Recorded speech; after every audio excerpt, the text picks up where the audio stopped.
কল্পনা করুন হাজার হাজার কিলোমিটার পথ অতিক্রম করে আপনি পৌঁছেছেন বাবা অমরনাথের পবিত্র ধামে, কিন্তু সেখানে গিয়ে দেখলেন যে বরফের শিবলিঙ্গ দর্শনের জন্য লক্ষ লক্ষ ভক্ত বছরের পর বছর অপেক্ষা করেন। সেটি এবছর অস্বাভাবিক দ্রুত গলে গেছে।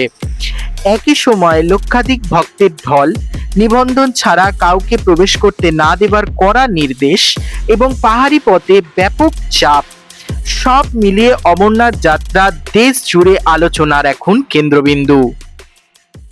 তাহলে প্রশ্ন উঠছে, কেনই বা এমন পরিস্থিতি তৈরি হলো? বরফের শিবলিঙ্গ গলেই বা যাচ্ছে কেন? আর ভক্তদের জন্য এটা কি মহা কোনো সংকট? আজকের ভিডিওতে আমরা সেই বিষয়েই জানবো, এবং আমার চ্যানেলে যদি আপনি নতুন হয়ে থাকেন অবশ্যই আমার চ্যানেলকে সাবস্ক্রাইব করে দেবেন।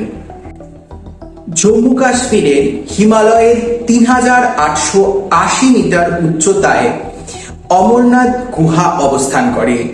এই অমরনাথ গুহা হিন্দু ধর্মের পবিত্র তীর্থস্থান। বিশ্বাস করা হয় ভগবান শিব এই গুহাতেই মাতা পার্বতীকে অমরত্বের গোপন রহস্য অর্থাৎ অমর কথা শুনিয়েছিলেন। আর সেই জন্যই প্রতি বছর লক্ষ লক্ষ ভক্ত শ্রাবণ মাসে এই অতি দুর্গম স্থান অর্থাৎ এই পাহাড়ি স্থান অতিক্রম করে এই স্থানে আসেন পুজো দিতে। গুহার ভিতরে প্রাকৃতিকভাবে জমে ওঠা বরফের শিবলিঙ্গকে এখানকার সমস্ত ভক্তরা বরফানি বাবা রূপে পূজা করেন।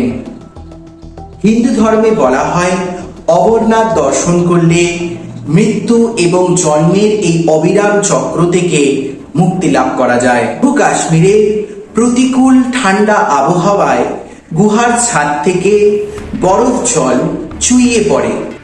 আর্দ্রতা যখন হিমালয়ের -ডিগ্রি তাপমাত্রার সংস্পর্শে আসে তখন তা জমে গিয়ে স্ট্যালেগমাইট তৈরি করে। এই বৃহৎ আকারের বরফের শিবলিঙ্গের ন্যায় আকার ধারণ করে, আর একেই পূজা করা হয়। বন্ধুরা, অমরনাথ যাত্রা শুধু একটি ধর্মীয় তীর্থযাত্রা নয়, এটি মানসিক, শারীরিক এবং সহনশীলতা আর ধৈর্যের এক পরীক্ষা।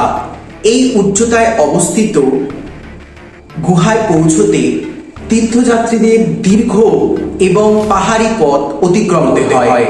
পথে কখনো খাড়া চড়াই, কখনো খাদ, এবং তার সাথে সাথে এখানকার যে পাহাড়ি পরিস্থিতি বা আবহাওয়া মুহূর্তের মধ্যে পরিবর্তনশীল। কখনো বৃষ্টি, কখনো কুয়াশা, সবে মিলে পরিস্থিতি যে কোনো মুহূর্তে বদলে যেতে পারে। তাই যাত্রার নিরাপত্তা আগে থেকেই নিশ্চিত করতে হয়, নইলে সামান্য গাফিলতিয়ে মানুষের জীবনে ডেকে আনতে পারে বড় বিপদ। ২০১০ সালে এই শিবলিঙ্গ গলে যায় ৫৬ দিনে, তারপর ২০২১ সালে ৩৮ দিনে, ২০২৪ সালে মাত্র ৭ দিনে সম্পূর্ণরূপে এই শিবলিঙ্গ গলে যায়। আর ২০২৬ সালে অর্থাৎ এই বছর মাত্র ৫ দিনই এই শিবলিঙ্গ দেখা দিয়েছিলেন। তারপর এই শিবলিঙ্গ সম্পূর্ণরূপে গলে যায়। এই যাত্রায় সরকার এবং তীর্থযাত্রী একটি জিনিস সম্পূর্ণরূপে ভুলে যাচ্ছেন, সেটি হচ্ছে প্রকৃতি এবং পরিবেশের গুরুত্ব। বিজ্ঞানীরা বহুদিন ধরেই হিমালয়ের আবহাওয়া এবং তার পারিপার্শ্বিক পরিস্থিতি নিয়ে গবেষণা করেছেন, এবং বিজ্ঞানীরা এরকম একটা প্রভাব যে হতে পারে তা অনেক আগেই আমাদের জানিয়ে দিয়েছিলেন। মূলত গ্লোবাল ওয়ার্মিং এর জন্য পুরো বিশ্বের তাপমাত্রা বৃদ্ধি পাচ্ছে। হিমালয়ের বড় বড় পাহাড়েরও বরফ দ্রুততার সাথে গলে যাচ্ছে। অপরদিকে অমরনাথ যাত্রার জন্য তীর্থযাত্রীদের অতিরিক্ত মাত্রায় আগমন ঘটছে, এবং সরকার এই অঞ্চলে অতিরিক্ত পরিমাণ আকরিক খনিজ উত্তোলনের জন্য ব্যবহার করছে। আর ওই স্থানের তাপমাত্রা যেন বৃদ্ধি না পায় সেই দিকে বিশেষভাবে নজর দিতে হবে। এই তীর্থযাত্রা শুধুমাত্র একটি তীর্থযাত্রা নয়, এটি আমাদের ভারতীয় ঐতিহ্যের, সংস্কৃতি এবং প্রকৃতির একটি বড় অংশ। সর্বোপরি আমাদের মনে রাখা উচিত যে ঈশ্বর এবং প্রকৃতি অভিন্ন।